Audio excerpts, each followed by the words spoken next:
Hello anime lover, कैसे हैं आप। स्वागत है तुम्हारे अपने चैनल शैडो ब्रेक पर। आज मैं तुम्हारे लिए लेकर आया हूँ एक ब्रांड न्यू एनिमे। कौन सा होगा वो? अरे तुम्हें तो पता चल गया होगा, तुमने थंबनेल देख लिया है।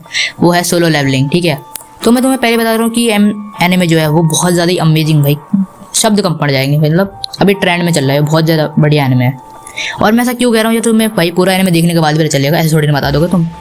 तो अब ज़्यादा बकवास ना करते हुए शुरू करते हैं सीज़न 1 के एपिसोड नंबर 1 के साथ, जिसका नाम है I am used to it. Episode की शुरुआत में हमें बताया जाता है कि इस एनिमे में कुछ 10 साल पहले गेट्स बोलना सही नहीं रहेगा तो मैं डंजन बोलता हूँ, ठीक है। डंजन खुलने लगे थे जिसमें से कुछ मॉन्स्टर निकलते थे जिन्हें मैजिक बीस्ट कहा जाता है, ठीक है। अब मैजिक भी ज़्यादा बड़ा हो जाए तो मैं मॉन्स्टर ही बोलूँगा, तुम कंफ्यूज मत होना फिर, ठीक है। इनके ऊपर आम हथियारों का कुछ फ़र्क ही नहीं पड़ता, मतलब गन्स होती है, टैंक्स वगैरह, टैंक्स कहाँ बोल रहा हूँ मैं, नाइफ वगैरह, इस सब का कुछ फ़र्क पड़ता नहीं। इनके लिए अलग स्पेशल वो हथियार वगैरह होते हैं। और जो इन मॉन्स्टर्स को मारने का काम करते हैं उन्हें हंटर्स कहा जाता है। और हंटर्स को उनकी स्ट्रेंथ के हिसाब से, एबिलिटी के हिसाब से अलग अलग रैंक्स में बांटा गया है। एस रैंक सबसे हायर रैंक होती है, ए रैंक उससे थोड़ी नीचे, उस ऐसी बी से लेके ई तक होती है। और एक बार अगर ये हंटर पावर अवेकन हो जाती है ना, तो फिर दोबारा या तो ना डिक्रीज होती है ना इंक्रीज होती है। और ये कुछ लोगों की होती है, यानी कि सारे लोगों की हंटर पावर अवेकन हो गई, नहीं ऐसा नहीं होता है। फिर हमें हमारे प्रोटैगनिस्ट का सीन दिखाया जाता है जिसका नाम होता है संग जिनबू। फिर यहाँ पे एक बंदा जिनबू से पूछता है कि तुमने खाना खा लिया है? फिर जिनबू कहता है हाँ मैंने भरपेट खाना खा लिया है। फिर दूसरा बंदा कहता है कि मैं इतने दिनों से नहीं था, मेरे को नहीं पता ये कौन बंदा, पर सब लोग इससे इतने अच्छे से क्यों पेश आ रहे हैं।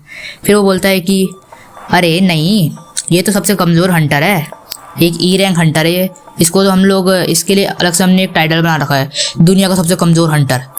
ये हर रेड में जड़ हो जाता है। जिन वो ये सब बात सुन के थोड़ा सा दुखी हो जाता है कि भाई ये सब लोग इसके बारे में ऐसा बोलते हैं, पर भाई क्या करे, भाई वो अब कमज़ोर है, वो भाई फैक्ट है तो भाई फैक्ट है, उसको तो एक्सेप्ट करना ही पड़ेगा। ये यहाँ पे हमारे जिनबू भाई की दोस्त आ जाती है जिसका नाम होता है जूही, जो कि भाई इस पर दोबारा से गुस्सा करती है कि भाई तुमने दोबारा चोट खा ली, मैंने तुम्हें कितनी बार मना करा तुम अपनी जान जोखिम में मत लाया करो जिनबू।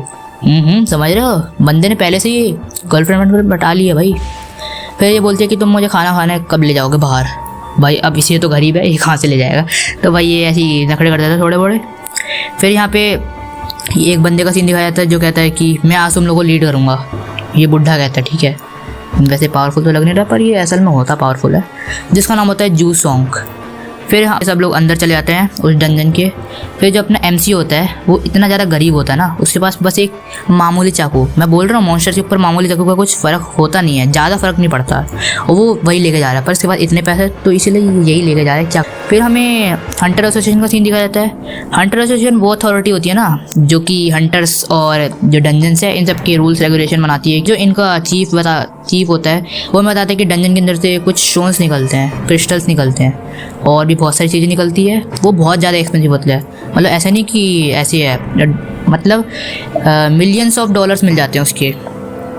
तभी तो भाई ये लोग इतने सारे लोग हंटर बनने के लिए पागल हो रखे हैं। और इन सबको एसेंस स्टोन्स कहा जाता है, फिर माना क्रिस्टल कहा जाता है। यहाँ पे जिन्नू का सीन दिखाया जाता है जहाँ पे इसने एक मैजिक बीस्ट को हरा दिया था। नहीं मैं सच में शौक था इसने कैसे हरा दिया। तभी एक मॉन्स्टर इसके ऊपर अटैक कर देता है। हाँ अब इसकी बढ़िया से बात लगने वाली है मुझे पता है। और फिर ये बार बार बचता है और फिर इसके ऊपर लगातार अटैक्स करने लग जाता है वो मॉन्स्टर, और ये बहुत मुश्किल से बच रहा होता है। फिर जब जिन वो अपना अटैक करने जाता है तो उसका चाकू टूट जाता है। मुझे पता था ऐसी कुछ होगा। फिर जो मॉन्स्टर है इसके अंदर अपनी पूरी सॉल्ट डाल देता है पेट के आर पार। फिर एक बंदा आके जिनबू को बचा ही लेता है भाई।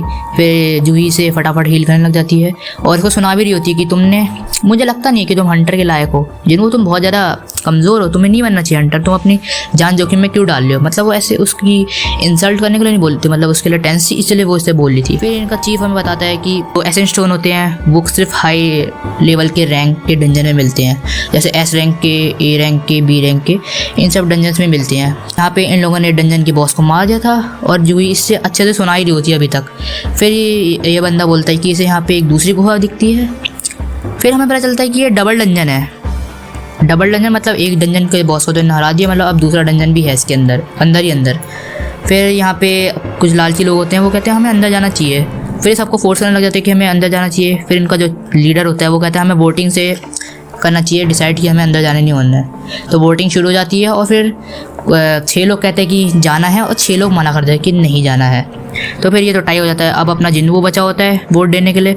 फिर जिन्बू अपनी रिस्पॉन्सिबिलिटीज़ को याद करता है कि उसको बहन को पढ़ाना है। उसकी बहन स्कूल में होती है और उसकी मॉम जो होती है वो मतलब कोमा टाइप में, अभी वो हॉस्पिटल में, तो उनके भी खर्चा उठाना है, तो इसीलिए वो हाँ बोल देता है।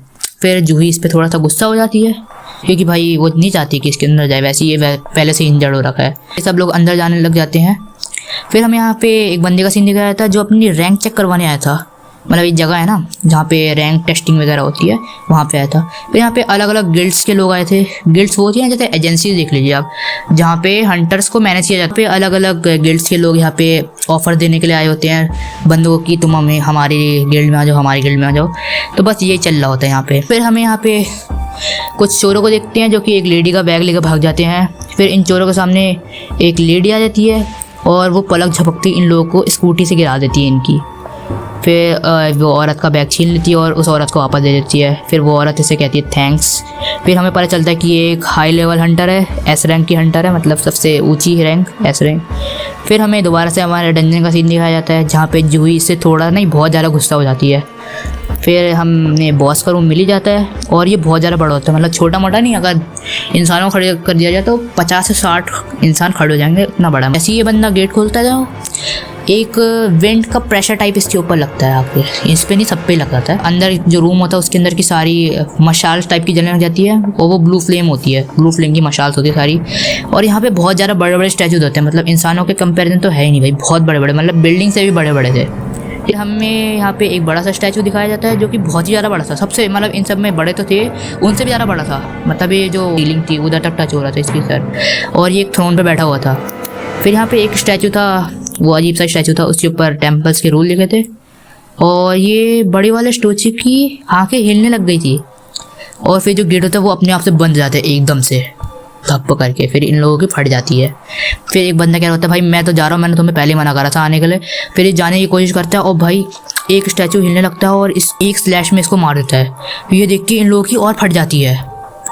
फिर भाई यहाँ पे जो बड़ा वाला स्टैचू होता है उसकी आंखें दोबारा से हिलने लग जाती है और उसमें से लेज़र निकलती है जो कि बहुत ज़्यादा पावरफुल थी और जिन्बू सबको बैठने के लिए बोलता है। फिर जैसे सब लोग बैठते हैं वहाँ पे मतलब कुछ लोग मर जाते हैं, कुछ ही बचते हैं और ये लेज़र इतनी ज़्यादा पावरफुल थी कि जो लावा टाइप निकल रही थी इसमें से, पूरी ज़मीन जल जाती है और ये बहुत ही ज़्यादा पावरफुल लेज़र था, मैं क्या बताऊँ। और इसी के साथ हमारा एपिसोड नंबर 1 खत्म हो जाता है। अगर वीडियो अच्छी लगी हो तो लाइक करना और अगर चैनल पे नए हो तो सब्सक्राइब कर देना। बाकी मिलते हैं नेक्स्ट एपिसोड में, बाय।